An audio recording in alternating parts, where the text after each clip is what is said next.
Fox News alert: a massive manhunt underway right now in Belgium after a terror attack targeted the Brussels airport and a busy train station during yesterday morning's commute. At least 34 people killed in the coordinated bombings, more than 200 wounded.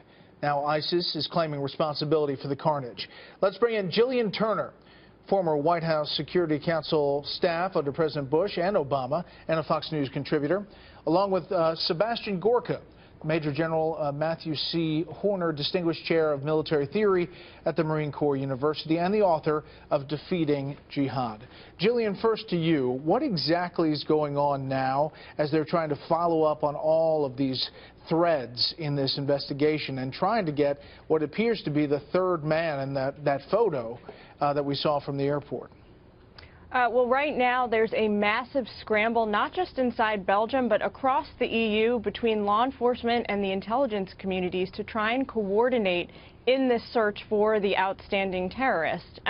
It's been ongoing since earlier this afternoon. This has now become the prime target, the prime focus of everybody who's involved in this search. We're hopeful that it will come to a conclusion before the end of the night, but nobody's to say for sure now. Dr. Gorka, talk to us about the expansion of ISIS and what this attack shows. The fact that it was so coordinated, the fact that it hit at the heart of Brussels, the home to the EU and to NATO, and what that says about ISIS. Well, it says if this truly is an ISIS attack or an ISIS-inspired one, that they are upping their game. They have decided to attack the equivalent of the capital of Europe. So this is the Washington of the EU and of NATO, the European Parliament. So they are hitting a very, very symbolic target, and they are clearly exploiting the so-called enclaves, those areas where there are high concentrations of Muslim immigrants or residents, and also radicalizers and people who will provide succor and safety to individuals such as these terrorists. Inside this White House, Jillian, what do you think is going on? Obviously, the president's overseas, has been in Cuba, and now heading to Argentina. What do you think the talk is about fighting ISIS, knowing how it works on the inside?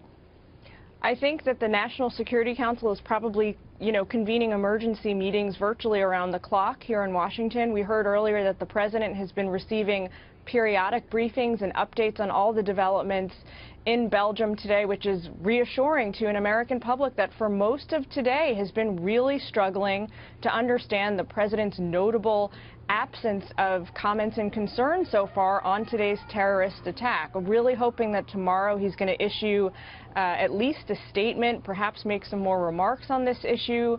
We can only hope that his national security team is really prompting him to do that. Dr. Gorka, when you look at this president, how he reacts to these big events, these terrorist actions, these attacks, what do you think about the response, the reaction, and is something missing? Are the critics right about his emotion, his tone, his tenor?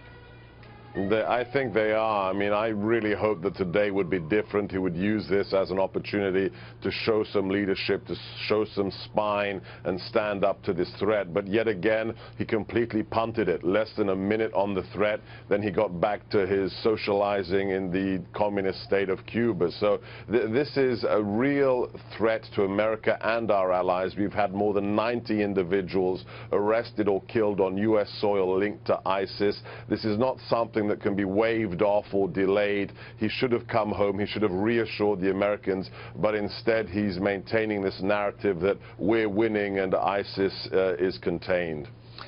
Thank you both very much.